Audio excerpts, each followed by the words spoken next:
أنا دكتور شريف صبري، أستاذ التغذية وعلوم الأطعمة بكلية الاقتصاد المنزلي جامعة المنوفية وعميد الكلية الأسبق.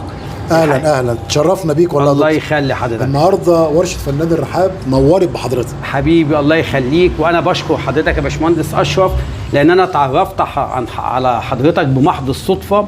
انا بحب اقتني التحف وبحب اقتني القطع اللي ما لاقيش منها اتنين، بحب كده. فانا الحقيقه شفت ترابيزه في المانيا عجبتني جدا جدا، سالت عليها كان ثمنها فوق ال100,000 جنيه مصري. هي عجبتني جدا لكن مش هقدر اشتريها ب100,000 جنيه مصري.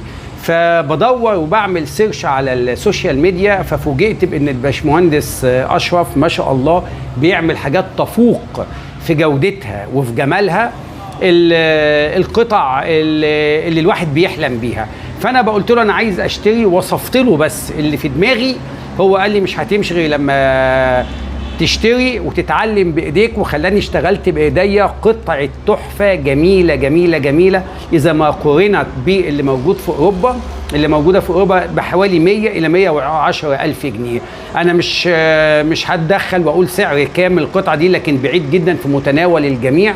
واللي عايز يقتني تحفه يجي عند الباشمهندس اشرف، وهو علمني وكويس ان انا اشتغلت في القطعه اللي انا عايز اشتريها. بشكر حضرتك جدا وبشكر مهارتك وذوقك وفنك الكبير، وربنا يوفق حضرتك يا باشمهندس. حضرتك يا دكتور شريف بلغت لما قلت ان انا علمت حضرتك، لا ده انا اللي اتعلمت من حضرتك. لا والله حضرتك عندك لمسه فنيه الله في الحقيقه، هي اللي يعني انا قصدت ان انا اجيب قرص الترابيزه اللي حضرتك اسستها بنفسك قدامي، هي قطعه فنيه.